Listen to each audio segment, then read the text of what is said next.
Hello বন্ধুরা, আবার চলে এলাম আমার রান্নাবান্না নিয়ে তোমাদের সাথে গল্প করতে।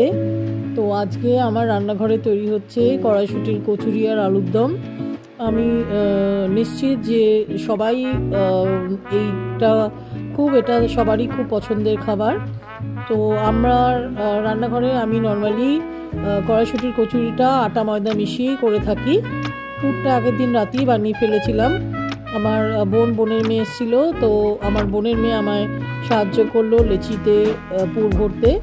আলুর দমের জন্য ছোট আলু সেদ্ধ করা ছিল, আর একটু কসুরি মেথি রেখেছিলাম, আর যেরকম নর্মাল আলুর দমের মশলা থাকে। সাথে নিয়েছিলাম একটাই স্পেশাল জিনিস, সেটা হচ্ছে বাদাম বাটা। তো ছোটো আলুগুলোকে ভালো করে প্রথমে ভেজে তুলে নিয়েছি।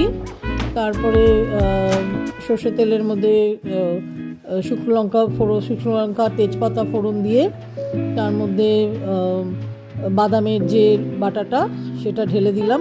সব মশলা যেমন জিরে, ধনে গুঁড়ো, হলুদ সব কিছু দিয়ে একটু কষিয়ে নিয়েছি মশলাটাকে। আলুর দমটা দিয়ে আরও খানিকক্ষণ কষিয়েছি। এরপরে কসুরি মেথি আর লঙ্কাটা দিয়ে একটু জল ঢেলে খানিকক্ষণ পুরো জিনিসটাকে একটু সেদ্ধ করে নিয়েছি। ব্যাস তৈরি হয়ে গেল ছোটো আলুর দম। এরপরে কড়াইশুঁটির কচুরির পালা। আমি একটা নতুন মেশিন কিনেছি রুটি লুচি এসব বানানোর জন্য। তোমরা অনলাইনে কিনে নিতে পারো, খুব সাহায্য হয় আমার, কারণ আমাদের যেহেতু বাড়িতে রোজই রুটি হয় রাত্রিবেলা। তো এইভাবে আমি কড়াইশুঁটির লেচিগুলোকে কেটে তৈরি করে ফেলেছি কড়াইশুঁটি কচুরির। আর সাদা তেল নিয়েছি কড়াইতে। সাদা তেলের মধ্যে কড়াইশুঁটির কচুরিগুলো ভেজে ভেজে তুলে নিয়েছি।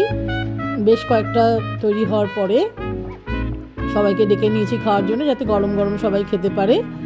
তো এই দেখো বন্ধুরা, রেডি হয়ে গেছে। তো কড়াইশুঁটি কচুরির সাথে আজকে আমার রান্নার লোক একটুখানি ছোলার ডাল তৈরি করেছিল, আর এই আলুর দম আমার তৈরি করা স্পেশাল আলুর দম। আর সাথে ছিল মিষ্টি ছাড়া তো আমাদের খাওয়া হয় না। তো কেমন লাগলো বন্ধুরা ভিডিওটা জানিও।